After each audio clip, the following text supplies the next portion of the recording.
lo que es la parte teórica del caso. Eh, a ver, Alonso, ¿qué tiempo tienes tú para realizar la embolectomía? El paciente viene con el En- cuadro de la tromboembolia. ¿Cuál es el tiempo ideal para realizar este procedimiento y qué ocurre si lo haces después? entre, entre 4 a 6 horas, doctor, lo ideal. ¿Y qué ocurre si tú lo El haces paciente, después? el paciente ha llegado 2 horas después dentro de las principales, eh, que pase después es que el paciente pueda llegar a desarrollar una isquemia y una posterior necrosis y pérdida del miembro ya. Eso puede afectar. Ya, Matilde, ¿por qué no se podría hacer pasada las 6 horas? ¿Cuál es el riesgo de hacer una embolectomía pasada las 6 horas?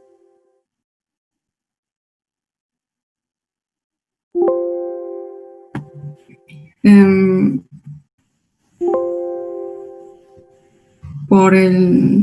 porque ya cuando pasa muchas horas, el flujo sanguíneo compromete en mayor parte todavía el miembro, generando posible necrosis, isquemia y necrosis.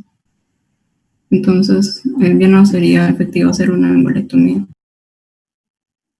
Yuri, ¿por qué crees que no sería recomendable hacer pasada las 6 horas o cuál podría ser el resultado de hacer una embolectomía pasada las 6 horas?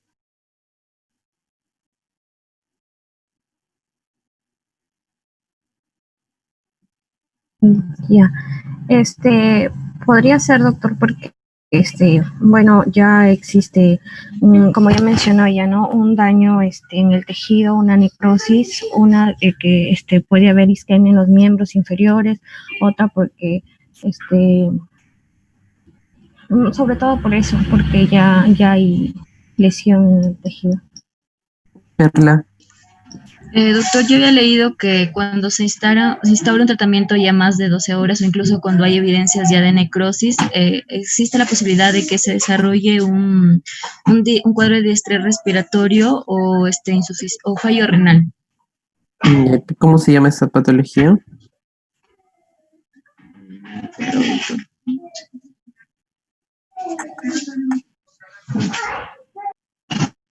Falla multiorgánica. No.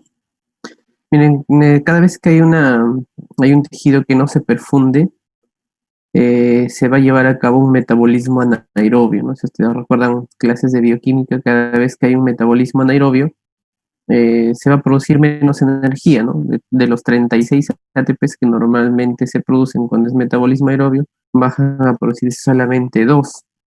Y como, digamos, resultado aparte del ATP es que se forma ácido láctico. Entonces, todo este tiempo que la pierna está sin perfusión se va a llevar este metabolismo anaerobio y ese ácido láctico se va a ir acumulando progresivamente, ¿no? Mientras más tiempo, más cantidad de ácido láctico y radicales libres, ¿no? Entonces, cuando uno hace la tromboembolectomía, todo el contenido de la pierna, radicales libres, ácido láctico, se va a liberar a la circulación sistémica. Entonces, eso va a generar algo que se llama síndrome de reperfusión, que como mencionó Perla, puede generar que el paciente, uno se choque, haga un shock, entre insuficiencia la pierna, de repente el paciente falleciendo, ¿no? Ya entonces por eso es que el tiempo recomienda 6 horas. Ahora que esto también hay que valorarlo individualmente, ya porque hay pacientes, por ejemplo, especialmente cuando son muy añosos y algunos ya tienen acompañado algún grado de patología arterial, esos pacientes a veces generan colaterales. Entonces la clínica no suele ser tan abrupta ni tan marcada como en alguien, por ejemplo, si ocurriera en un paciente joven, ¿no? Ya, entonces, en los pacientes ancianitos o de más edad o que ya tienen previamente una patología arterial, suelen tener colaterales y la clínica no suele ser tan marcada, ¿no? El dolor no suele ser tan intenso, no suele haber mucha cianosis o de repente solo hay frialdad y en ello se podría postular o intentar hacer de repente, si es que no se puede hacer dentro de las 6 horas, se podría alargar un poco el tiempo, pero eso hay que valorarlo individualmente, ¿no? Es diferente, por ejemplo, si alguien, a una persona joven que es fibrilador, se le forma un émbolo en la aurícula y es disparado hacia la pierna. En él, si el dolor laterales, ¿no? Porque sus arterias están pues, sanas, ¿no? Es diferente, por ejemplo, a una persona de edad avanzada, ¿no? En que ya podría tener una cantidad de colaterales que de repente supla parcialmente la irrigación de la pierna y le dé un tiempo procedimiento. Eso se valora individualmente, ¿no? Ya, teóricamente, o sea, para un examen, el tiempo son 6 horas, ¿ya? Un riesgo de síndrome de reperfusión, como mencionó su compañera. Ya, Matilde, ¿qué ocurre si es que al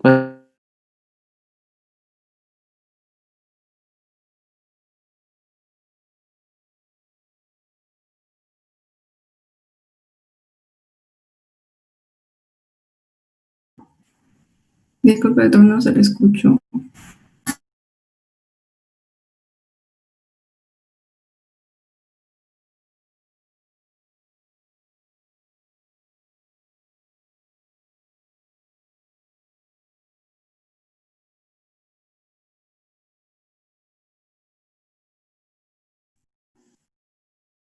Lo siento, se me fue el internet.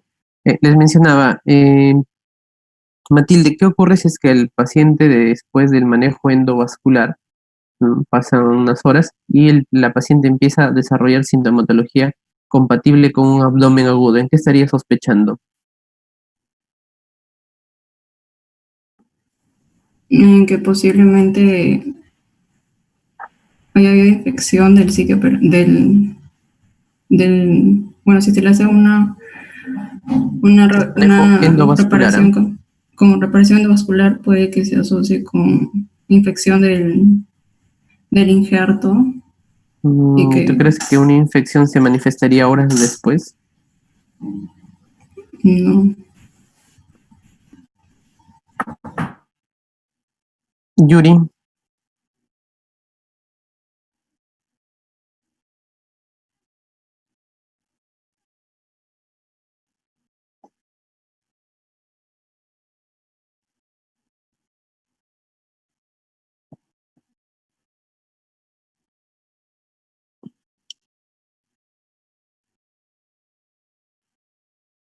Alonso,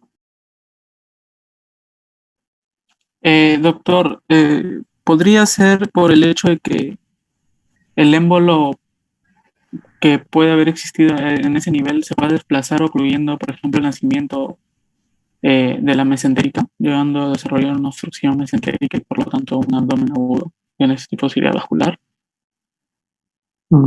ya. Tiene relación con la mesentérica, pero ya no tanto del trombo, porque se supone que ya está excluido el aneurisma ya. Entonces, lo que ustedes pueden sospechar de un paciente que hace un manejo endovascular y presenta un abdomen agudo, es un dolor abdominal, muy intenso, ¿no? Que al examen es muy doloroso. Entonces, la sospecha es de una isquemia intestinal, isquemia mesentérica, ¿ya? Es una isquemia mesentérica. Perla, ¿qué examen de sangre auxiliar pedirías tú para corroborar esta sospecha? Examen de laboratorio.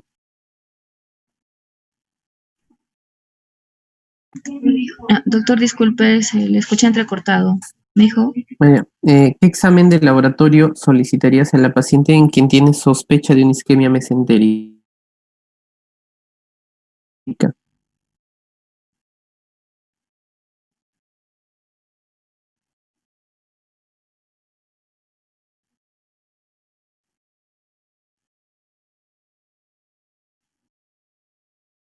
Dime, Matilde.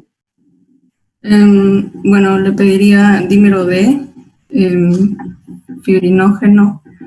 También se podría pedir interleuquina 6 o PCR. Ya. Bien, el dímero de ella es el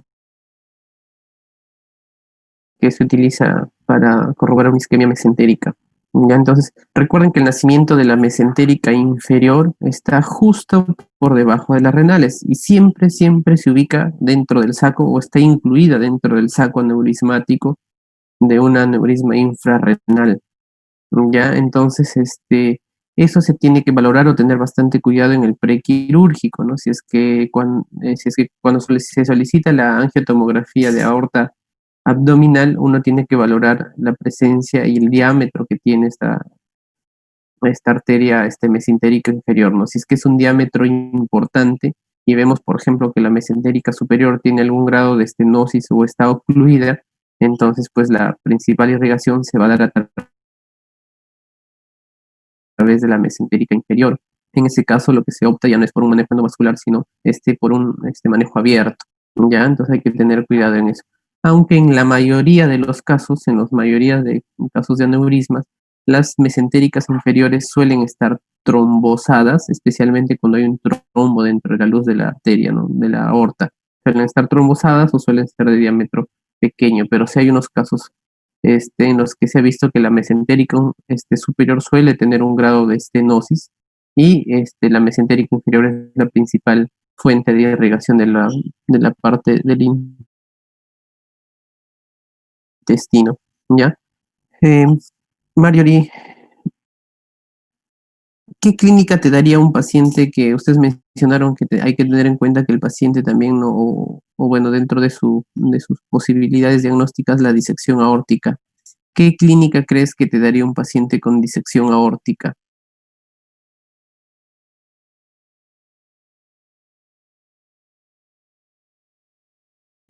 Doctor, podría ser el dolor abdominal y también lo que podría, un abdomen a la palpación profunda pulsátil. Disculpa, ¿puedes repetir? No te escuché, se entrecortó. El dolor abdominal y qué más. Este, o sea, ¿cómo se dice? La presencia de pulso en el abdomen, o sea, la palpación profunda, sentirse la pulsación. Pero eso te habla de una disección aórtica. Ah, Eso es el aneurisma, ¿no? De una disección aórtica que mencionó tu compañero en su exposición, que también hay que tener en cuenta. mm, eh, el dolor que ya mencioné, puede haber mareos también. Perla. Bueno, doctor, había encontrado que se puede dar con un dolor torácico que sea muy fuerte, o sea, intenso y que se va a irradiar también hacia la región interescapular. Bueno, la simetría de los pulsos, eh, puede haber también sangrado. Y también decía sobre una posible hipotensión si es que sin que haya ruptura de estructuras. Ya, Alonso. Sí, doctor. Se va a caracterizar sobre todo porque el dolor va a ser torácico y va a ser intenso, ¿no? El paciente muchas veces va a referir que va a sentir como que desgarra, ¿no? Y suele irradiar hacia una región ya interescapular, bien, ¿no? Esta forma en cómo migra el dolor es porque se va dando de acuerdo la dirección que va tomando el hematoma que se está disecando, ¿no? Disecando. Además, suele acompañarse de manifestaciones vasovagales que también se mencionó, como son los mareos, los síncopes, ¿no? Desmayos. Generalmente también puede haber ausencia de pulsos tanto en miembros superiores como inferiores, o puede haber asimetría de estos pulsos, ¿no? ¿La presión cómo estaría? Hay una hipotensión, doctor, hay hipotensión. ¿Será correcto? ¿Habrá hipotensión? Disminuye, pero... no, hipotensión. No, la presión se va a mantener normal. Si ya llega a romperse es cuando ya ocurre la hipotensión. Perla, ¿tú crees que la presión se mantiene normal o baja?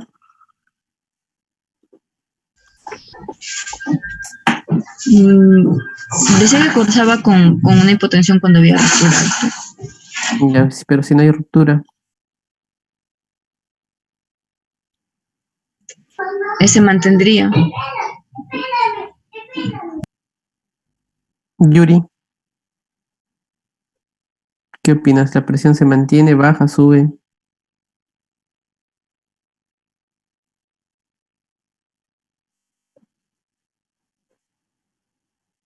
Yuri.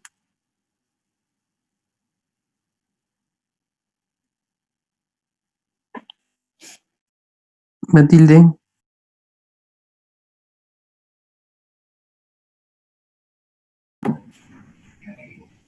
Eh, Puede que aumente por la respuesta simpática que origina la lesión. Ya.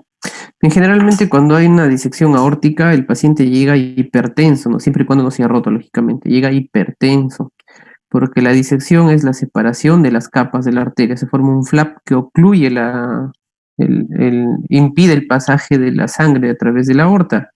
Entonces, si no llega la irrigación al abdomen, miembros inferiores, el paciente se va a hipertensar tratando de compensar esa falta de irrigación. Entonces el paciente está generalmente hipertenso. ¿Ya? Entonces, hipertenso suponiendo si es que la disección está por debajo de la subclave izquierda, va a estar hipertenso en los miembros superiores e hipotenso en los miembros inferiores. Si la disección está antes del nacimiento de la subclave izquierda, va a estar probablemente hipertenso en el brazo derecho e hipotenso en el brazo izquierdo, ¿no?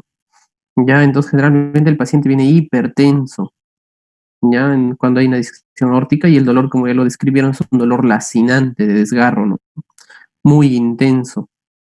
Ya, entonces es por eso que el manejo va a depender de la sintomatología del paciente y también de qué tipo de disección sea, ¿no? Si es una disección Stanford A o Stanford B, ¿no?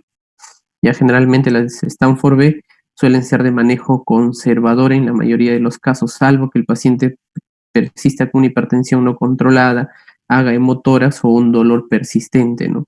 En ese caso se pasa a un manejo quirúrgico, que lo ideal es el manejo endovascular, ¿no? Y los Stanford todos son quirúrgicos. Ya, entonces la disección sí es una de las patologías que puede dar un dolor similar o que inicialmente, por ejemplo, un paciente puede no tener aneurisma y presentar un cuadro de disección aórtica y secundario a la disección hacer una dilatación aneurismática, ¿no? También ocurre, pero generalmente suele ser en la aorta torácica o compromiso tóraco-abdominal, ¿no? Ya, y bueno, y finalmente, Alonso, eh, a qué se denomina el cuello aórtico? Mencionó su Ya, compañero que doctor. el manejo de... El cuello aórtico es se va a considerar el segmento donde el cual no va a estar afectado por el aneurisma. Ya, pero tomado a partir de Suele dónde? estar a partir de ¿cómo era? Era a partir por debajo de infrarenal. No me acuerdo. Dime, A partir de la arteria renal, a partir de la arteria renal, del sexto espacio intercostal. ya, entonces el cuello aórtico se considera el segmento de aorta sana después del nacimiento de la renal izquierda hasta el origen, pues, la dilatación aneurismática, ¿no? Ese se llama cuello aórtico y esa distancia es importante tanto para el manejo de cirugía abierta como endovascular.